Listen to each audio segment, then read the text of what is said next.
Hello, everyone, and welcome to the Level Design Lobby. You're joining me, your host, Max Perez, and I hope you're having a great time, whether you're listening to this morning, afternoon, or night. But not only are you blessed with my smooth jazz on your ears, we have the big dog himself, the lead game designer from Sumo, Jamie Smith.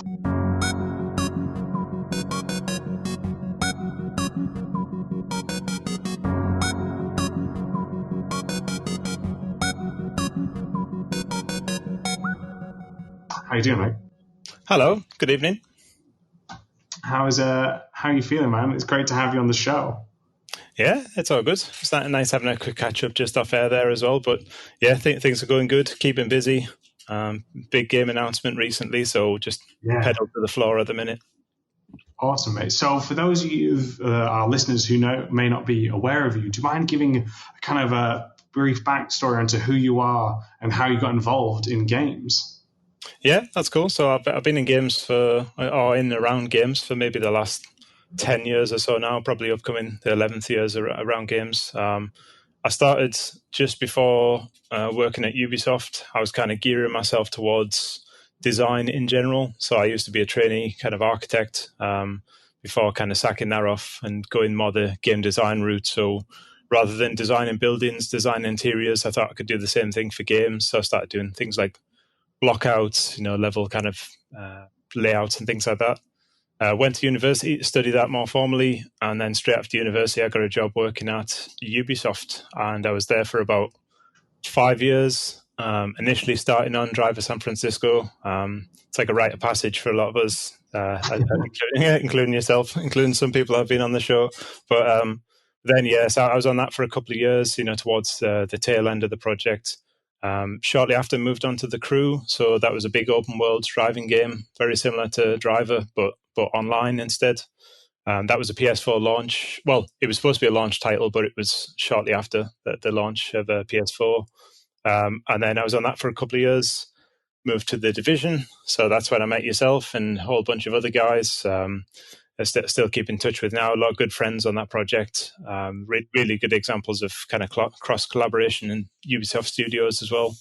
And then I was on that for a couple of years, and then I just did a complete kind of left wing turn, absolute handbrake turn around the corner into education. So this was more about giving something back to game design students, going back to the old university that I'd been to, teaching people kind of the ways of design, modern kind of game design, different methodologies that we'd learned at Ubisoft from our kind of internal training. And then whilst I was doing that, I was also working for EA remotely. So I was working on the FIFA franchise for a couple of years.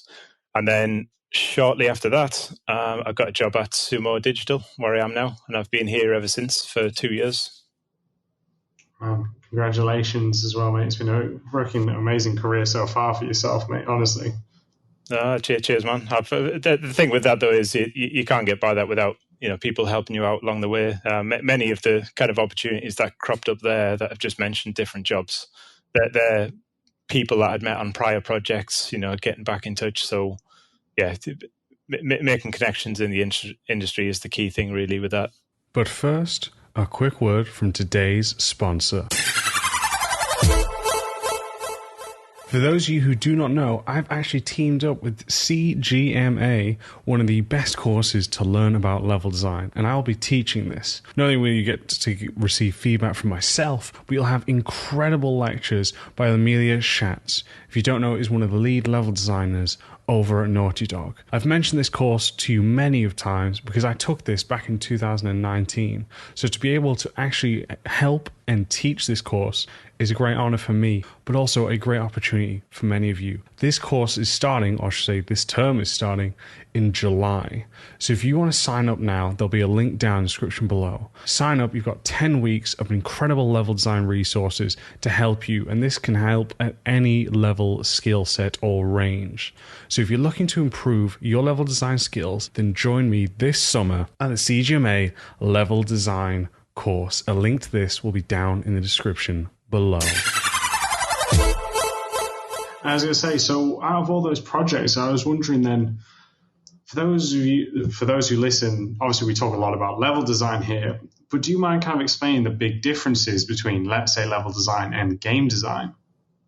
Yeah, I mean, I don't necessarily have a really short way of kind of describing this, but the best way I've heard it be mentioned before is that level design is just applied game design. So if you think of game design as the blueprint, the architect's ready to build his building, the level designers are taking those pieces and building it in such a way that it kind of maps the blueprint that's on the table. But at the same time, there's still kind of creative flexibility there. We have moments where we put something on paper, it sounds good, and the level designer just knocks something up, whether it be a block out of a level or a way that a mechanic's used in a particular way, navigating the world or whatever that may be.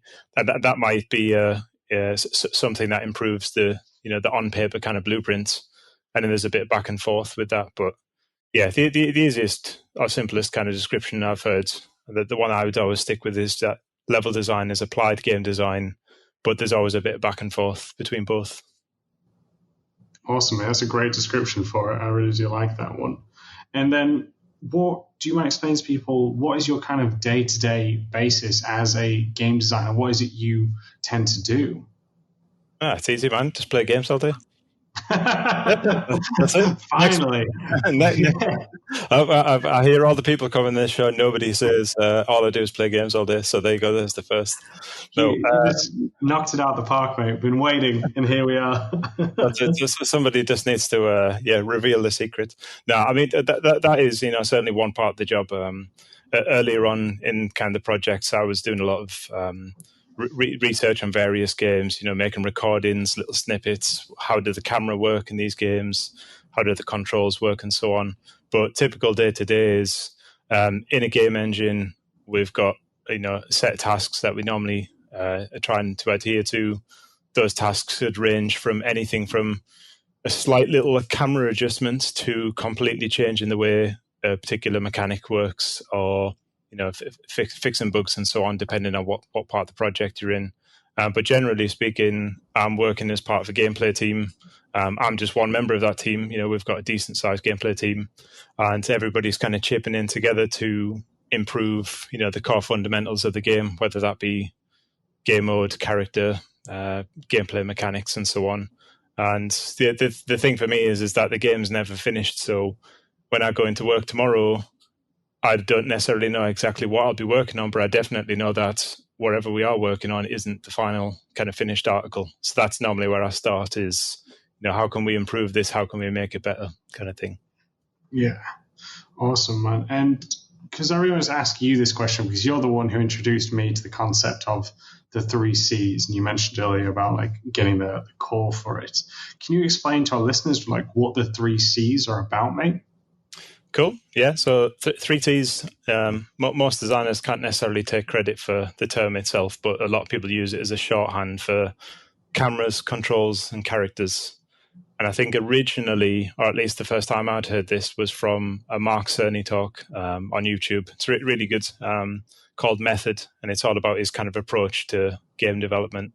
But the 3 C's is just a shorthand for how the game feels, how it looks, how you traverse through the environment, the types of abilities that the player has at their disposal.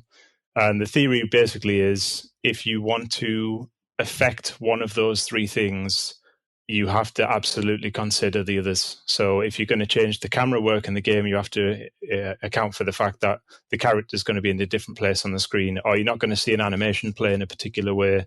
If you're going to change the controls, then you've got to take into account the accessibility of that. Does it affect the camera in some way? Does it affect the character in some way? And so on. And that the key thing about it is every single game in some form or other has the 3 C's in them. And whether that be you're playing as a Tetris brick or a car in Outrun, or the lead character in Death Stranding, every single one of those has a different perspective. Every single one of those has a different character or the avatar that you take control of, and there is always an input device. So that normally accounts for something that's broad across all genres and all games as well. Yeah, awesome, mate. Really appreciate that, because I think, as you know yourself, as a former teacher and lecturer of the subject, I think sometimes, and I say this as a former student who studied game and level design, that's what my degree was in. It's interesting that we sometimes miss those kind of, I don't want to use the word basics, but more of the core fundamentals through teaching, like definitely in terms of planning, then when you actually get into the industry. I was asked as a teacher, I don't know if you can say too much, mate, but was there anything that you felt, for those aspiring students who do want to get industry, that maybe you thought wasn't necessarily taught in universities that you can maybe give some advice on to help them? Yeah, at that time. So is it more about what kind of things that in industry maybe we take for granted that maybe a student doesn't necessarily have at their disposal? Because the one of the problems with the difference between academia and the industry at the moment is the industry is always moving and academia is almost always trying to catch up. And the thing with that is that even if you were to teach something that was industry leading today, tomorrow it's not industry leading no more. So that's kind of part and parcel of the industry. But at the same time, like what's the type of things that I would mention to people?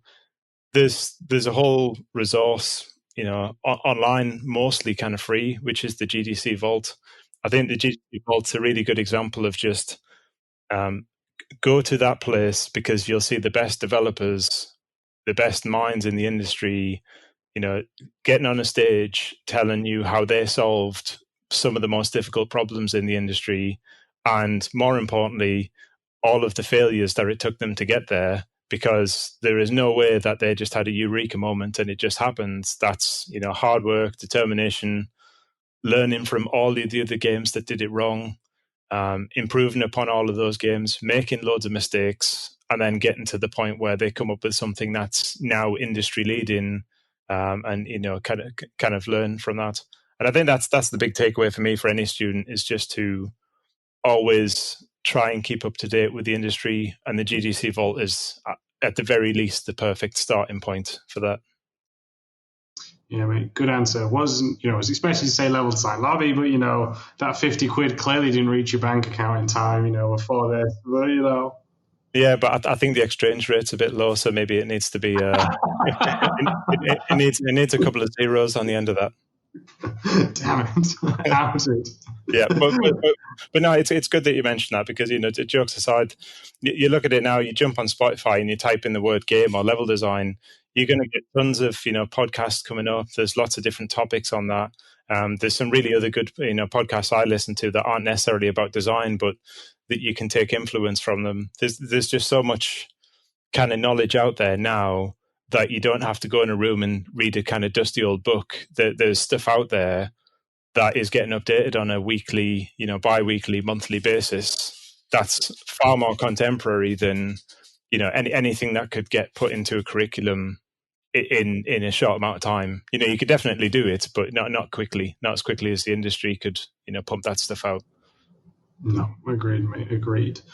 And I guess my final question to you on your kind of design journey, mate, before we move on to our main topic, is obviously a lot of people, when they aspire to get into the industry, they all aim to be kind of like leads or directors. Do you mind kind of explaining, because I think this is one of the things that people sometimes don't realize until they're in the industry, there is kind of a big difference between that of being, say, a game designer, maybe junior, intermediate, or senior, versus being a lead, because kind of your responsibilities change. Do you mind kind of expanding on that, mate? Yeah, that's cool. So, but for most kind of entry level jobs, the chances are that people will already get tripped up in the title of the job, because when you're coming in as a junior or you're coming in as a game designer, the likelihood is that you're not doing either of those things. You're probably working on a feature, and a feature is just one part of the game. So even though you're a game designer, you're not necessarily working on the whole. And I think that's the first stepping stone to, progressing on to becoming a senior or a lead or a director, which is the responsibility that's on your plate grows with each role. And the first stepping stone for that is you get a small kind of piece of the game, It might be about the character's movement or the way the car handles, and that's literally your life for 2 years. Mastering kind of the communication between the teams, reviewing that feature with more senior kind of people in the company, making sure that it's something that you're kind of proud of, that you want to show people on the market. And then once you've done that with one feature, now do it with 2 features. And then once you do it with 2 features, do it with 4 features. And then that kind of expands, the amount of influence that you have, not only on the game, but the overall quality of the product. And then as you go through each of the kind of levels of seniority, not only does your influence on the game grow, but your influence on the team grows as well. So you're not just looking after the game, you're looking after the person that's next to you who may now be the junior, and you have to, kind of impart your knowledge on them as well. So yeah, I hope that kind of covers most of it, but definitely the influence on the game and the influence on the team grows with seniority. Yeah, mate. No, I agree. And I think there's sometimes something we don't talk about is the team dynamic. As you mentioned, it grows. Team members will change. You will join different teams at parts of your career as well.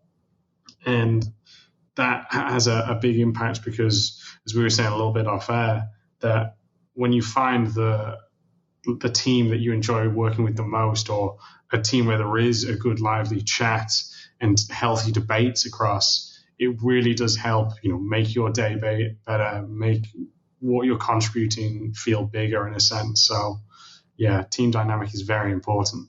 Yeah, for definite. And just as you mentioned there, we're chatting off air about, I could count, I probably don't have enough toes or, fingers and stuff to count how many kind of positive influences I had on me. But, these are people that you'll come across time and time again in industry. You might see them, 1 year they're at the start of their career, and you see them 5 years later at GDC or E3 or something, and now they're the lead of the next big game. So, it's good to keep those kind of contacts for that reason as well.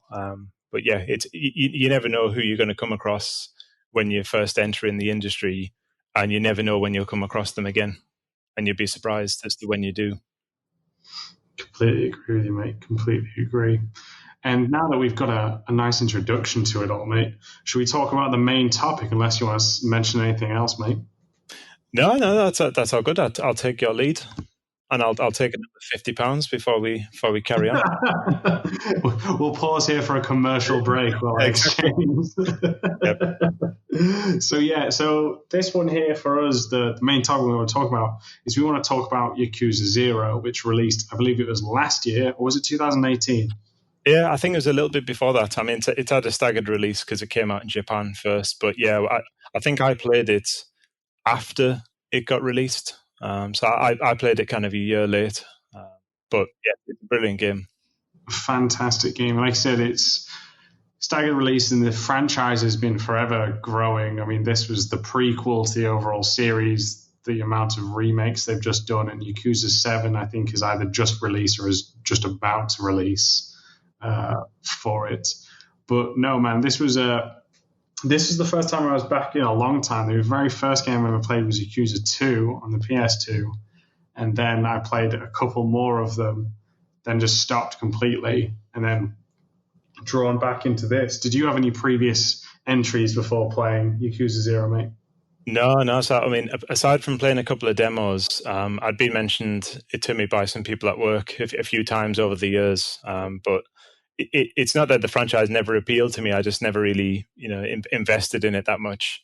And then for whatever reason, as 0 was just coming out, it's the start of the narrative. It's, it's a PS4 game. I believe it's the first one that was on PS4, the kind of current gen. And I'd got a recommendation from a friend who'd, passed me a couple of good games. So I thought I'll trust him again. And that was me just absolutely hooked after that point. But I've not played any since. I played a little bit of Judgment. I'm not personally too fond of the look of the next one being turn based, but definitely the world and the characters still appeals to me. The combat being turn based, I mean, but otherwise, yeah, 0 is absolutely brilliant. I completely agree with you, mate. And just you mentioning the combat was something that I think made this game feel even better is the amount of stances or styles that you could take in the combat in Yakuza 0 was something that I really did enjoy in terms of switching up how to face different enemies in terms of strategy. I thought that was really, really good job by them. Yeah, it's good because when you think of something like Batman, I think in that you normally have a tool set at your disposal, and then all of the enemies is kind of challenging that tool set. The Yakuza is almost like the opposite. The enemies don't really, they don't really differ from each other all that much. You just beat them to get death, and you're just trying to show how much of a badass you kind of are. But the variety and the different ways that you can kind of beat them down, the environmental kind of hazards that you can use, picking up bikes and cones and things like that. And then I think it's just like a flair factor as well. The fact that you can just choose to go from fast paced to kind of power punching in a split second, and you know that those guys are not going to be able to do anything about it, but it makes you feel like you can just defeat the entire city. It makes you feel super powerful. Yeah, I completely agree. And I guess then, so what was it you were overall like impressed with and drawn into by the game then, mate? Yeah, it's an interesting one. I mean, for the first time for me picking it up, I used to love, or I did love open world games for a lot of years. So I would play pretty much every single open world game that came out. And then I think probably I played too many that I got fatigue. So I went off open world games for a couple of years. So we're chatting about like 2016 or something. I just didn't play any really, maybe aside from Horizon or Witcher. And then when Yakuza came out, I thought, okay, I'll give this a go. I've been recommended it. It seems pretty cool. And my first thought was, why is the city so small? Because I'm so used to open world games where you get these massive expanses. You have to jump on horseback. It takes you 20 minutes to cross, to the location of the next quest giver. Whereas I felt like the first thing that drew me in was not only the fact that I think it's a representation of a Tokyo suburb. So that was cool. But also that it's a super dense, super small representation of that you can traverse within, seconds, pretty much. You can go from end to end in the city in no time. But also it doesn't stifle the content. There's buildings that you can go in. There's people that you can chat to. There's arcades that you can go in. It just feels really dense and really rich and full of gameplay. And also, to me, it felt like it was flying in the face of what every other open world game was doing, which was, increase in size. There's more and more content to kind of complete. And I just felt like it was the right size for the kind of time fit as well. If I had 20 minutes spare, I felt like I could make progress. If I had 20 minutes spare in another game, I would barely reach my destination. At Level Design Lobby, we believe everybody has a story to tell. Hobbyist or student, freelancer or veteran, we made it our mission to unite those who share our passion for creating and developing great games. Thanks to our generous Patreon backers, we've been able to do just that. So if you've already pledged your support, thank you. If not, you too can ensure the future of Level Design Lobby, helping us to create even more exciting content, collaborations, interviews, and much more. With awesome perks and rewards, whether you're a seasoned professional or just getting started, you're sure to find something for you. Want to share tips, tricks, and advice with passionate, like-minded developers? Our awesome community Discord has you covered. Fancy practicing your level design, creating strong portfolio content, and having fun? Then try our level design weekends. Or perhaps you want to individually discuss your work, hone your skills, or level up your career? Then consider our one-on-one mentorships. If you share our vision, then go to patreon.com/Level Design Lobby for more information and to pledge your support. Thank you. See, that was definitely one thing that I agreed with, was the world itself. I felt that it was so entertaining. Like you said, a lot of open worlds, not that they're not entertaining, but you can get lost in that, that sense of choice you have to make. Do you want to continue with the story or expand on the side quests or explore the world? And here, I just loved how also kind of quaint it was. In other games we mentioned there, even some of the side quests have these huge ramifications, which are brilliant. But some of these I just loved. With I don't know if you played some of the side quests on it, mate, but just some of them in terms of like the tone. Yeah. Oh yeah, they're so out there and wacky and brilliant for it. I think there's like a panty thief one, for example, which I was just like, what? And The Venom Demon. Yes. Yeah. The fake like punk band, all of these in there, which just brought kind of character to kind of when I think about Yakuza, it kind of is like in a sense like a B movie, and I don't say that in an insulting way. I say that where like it tries not to take itself too seriously, knows it's got some humor in its dialogue, even if it is a serious tone. And I think they just nailed that so well. Yeah, it's really good because it offsets the kind of the serious tone of the story as well. You know, you've got this really hardcore, almost like Black Rain kind of theme. And I think actually around the time before I'd played the game, I'd read a book called Tokyo Vice, which was really cool. And that's along the same kind of lines. It's kind of like an undercover guy who goes to Japan, and he kind of feeds information to both sides of the Yakuza and the police. And you get those kind of themes come through in the story. And I think Judgment kind of picks up on that kind of thread as well. But much along the lines that you said there, one moment you like beating a guy's face to death, and then the next moment you're having to go into a flower shop and, you know, pick up some daffodils and a couple of cakes or something, and then delivering them to the old lady or something. It doesn't take itself too seriously, but also, you know, it just makes you feel good about yourself that you're kind of helping the community as well as, you know, getting rid of the bad guys. It's pretty cool. Yeah, man. I think it was that line because I just watched a film recently with Jared Leto. I think it's called like The Outsider, where it's set in like I think it was like the 1950s, where a white man joins the Yakuza, and it shows that some people feel that the Yakuza, you know, give to the community, that they do actually help the community. That's not for me to say yay or nay on. It's, you know, just an interesting fact that you mentioned that, and I feel that they're trying to nail that balance of how the Yakuza are often seen as well in real life. Yeah, for definite. I've read articles that said things like, if there's been an earthquake, you know, the Yakuza are the first ones to react with the aid and things like that. So it's pretty cool. But yeah, they don't overtly convey that theme, but the idea that you're just helping people out around the city is pretty cool.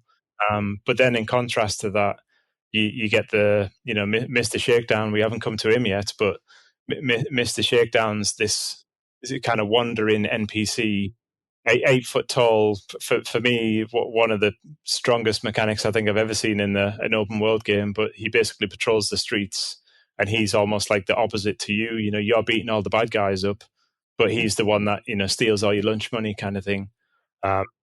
But he's, you know, he's basically the Yakuza equivalent of Nemesis, you know, that alien from Alien Isolation. He's the guy that's almost undefeatable, takes all your money, but you can get it back from him once you've mastered the controls. And he's like a late game NPC, but his role in the game is as good, if not better, than the lead character.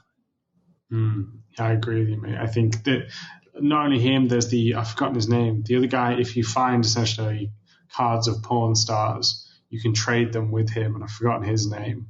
I remember you mean. He's down the alleyways. Yeah. Yes. And like he was another extra credits, did a great video on him, explained that, you know, the more that you find, you know, he's kind of like a reflection of the perverted side of you if you're, you know, on the lookout for these.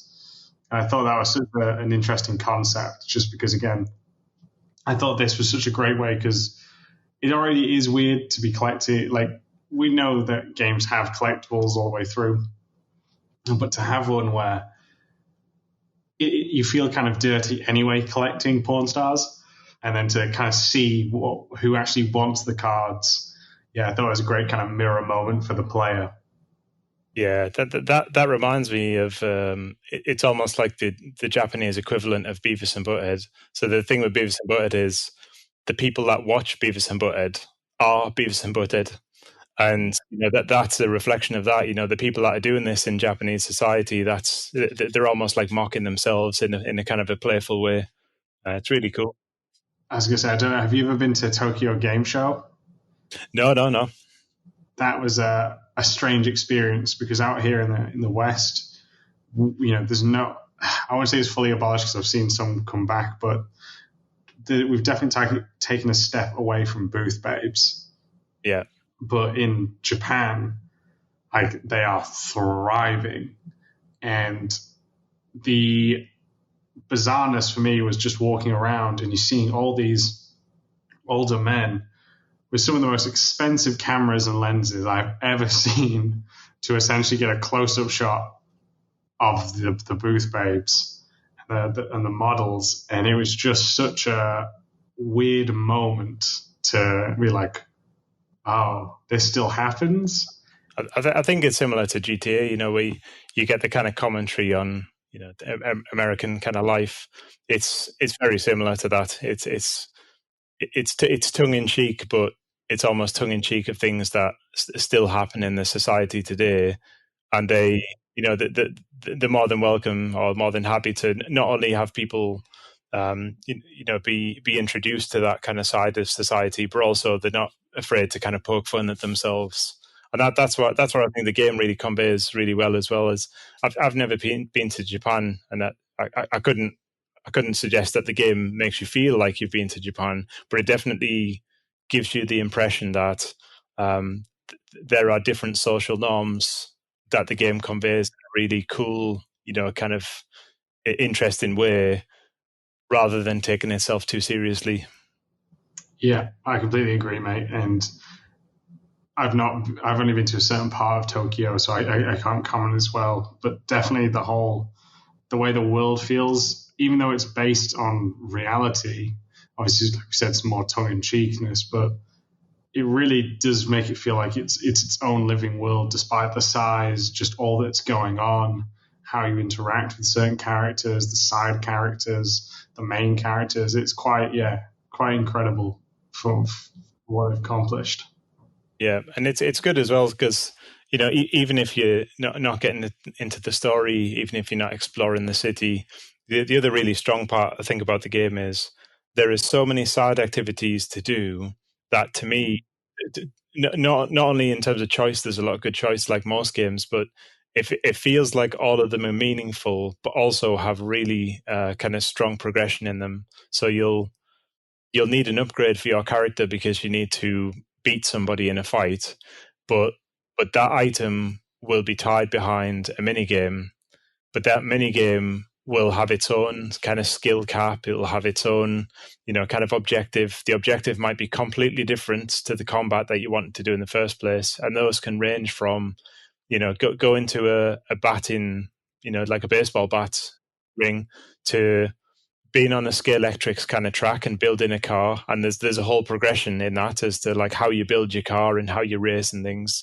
to the absolutely amazing, probably the strongest of all of them, is the property management minigame, which is the most optimum way to not only earn money in the game, but also you feel like you buy in the city at the same time. So you're becoming almost like the kingpin. The fantasy is really strong in that one as well.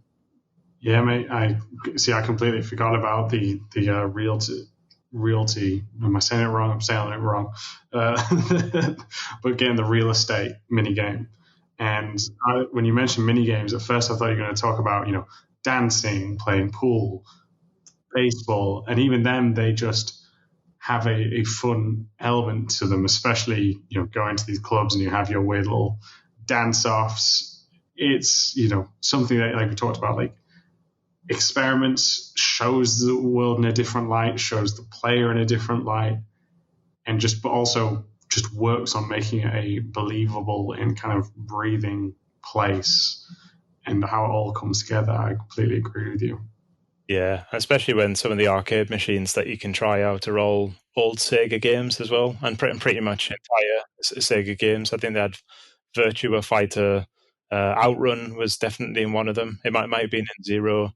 I think Space Harrier was in it as well. But then all of those games, they're completely different from each other. One's a fighting game, one's a kind of a shooter, one's a driving game. But then, some of the objectives in the game might be you have to earn a certain high score on those. But if you're not good at fighting games, then you're going to struggle with that one. But you might be good with the kind of the racing one. And there's trade-offs as to like what items you can earn and how your character progresses depending on what activities you take part in. I was going to say, so as a designer then, mate, when you're looking kind of at these systems, is there anything that you kind of take away and think, wow, this is great, or something that you feel like, oh, this would be brilliant, but maybe if we expanded upon this, do you look at things like that? Yeah, I think that definitely the biggest takeaway or the biggest compliment I can give to Yakuza is Yakuza 0 specifically. I've not noticed this in the other ones, but all of the mini games and all of the quests and all of the combat and every single action that you do, to me, all seems to feed into each other. So rather than being a set of bespoke kind of gameplay activities that if you have the time, you'll take part in them, and if you don't have time or you're not interested, you won't. I love how they're kind of all interlinked. Some of the examples I mentioned there, you have a guy called Mr. Takedown, we mentioned him earlier. He's wandering around the city, he steals your money, but the best way to earn the money is to do the real estate minigame. But before you can do the real estate minigame, you've got to power yourself up to be able to fight him in combat, which means that you have to play another minigame to kind of increase your strength or wherever it may be. So you get this kind of like this, pearl string loop of gameplay objectives that lead you from all of the mini games into each other, and then you end the game. The kind of the end game goal is you're earning so much money that you can fight that guy, and you can actually exploit his weakness, which is he steals your money, but you can get an upgrade that allows you to steal even more money back off him. So the systems kind of play into themselves. And the last game that I saw that did something similar to that before Yakuza 0 was Black Flag, Assassin's Creed Black Flag. And that for me is still the strongest in the franchise for the same reason, which is you've got all of these activities in the whole game world, and they're not just random things. It's if you want to upgrade your boat, you need this particular material. You get that material from doing this particular mission. In order to do that mission, you need this particular ability. In order to get the ability, you have to craft that particular item, and so on. And it leads you all around the world. It leads you through all of the mini games, which are taught in time. And I think just the holistic nature of every single thing that you put in the game is linked to something else or has a reason for kind of being there and strengthens all of the other features. I think that's the strongest part of Yakuza 0 for me. And the wrapper on top of that is, it's a unique theme and a cool fantasy. 1980s Tokyo at the start of Yakuza, a young Yakuza's kind of story. It's for me, it's like a perfect package. It's really good. Yeah, man, I completely agree. And I just think, like I said, like we talked about, we've got all these great fantasy worlds to live in, and you mentioned them obviously about GTA kind of taking the American standard style of living and building upon that in a great way. And I love this for that as well, because a lot of people do, especially from the West, are into such things as like anime and that, who want to go to Japan for those kind of reasons. But I love how this shows a different side of Japan for that. It's not necessarily what you think it may be from when you watch those anime shows, but it has a different side of that completely. It has its seedy sides, it has its fun sides too, and all of that. So to represent that so well in this game, yeah, just hats off to them for it. Yeah, it's really good. It's brilliant. I was going to say, do you have anything else you want to mention about this game then, mate, or any other topics? I mean, the main one for me is if anybody's not played it, obviously I'm recommending it a lot on this anyway. I'm definitely not paid by Max, and I'm definitely not paid by the studio. So, but now the main thing I would mention of it is that they, certainly with Zero, the following for the franchise, I think, is growing with each kind of iteration. It normally starts in Japan and then it gets localized at some point a couple of years later over here. But I think the franchise has such a following now, and especially after 6 and then the upcoming, I think 7 is either out or on the horizon.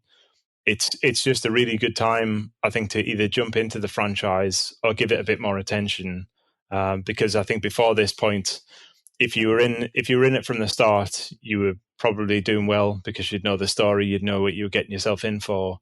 But I think Zero gives you the opportunity of a really good kind of jumping in point, but also it's the strongest in terms of localization. It's the best conveyed of the kind of the culture. It's super popular. It's on all formats. So that's the other thing is, before this point, it was a PlayStation franchise, so not many people had seen it before. And I think it's just one of those where you see it come up on, Steam sales or Humble Bundles and things quite often.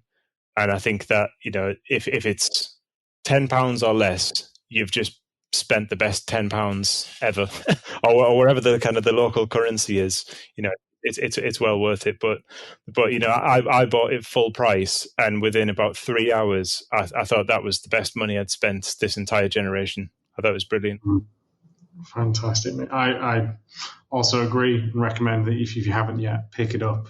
You'll enjoy yourselves.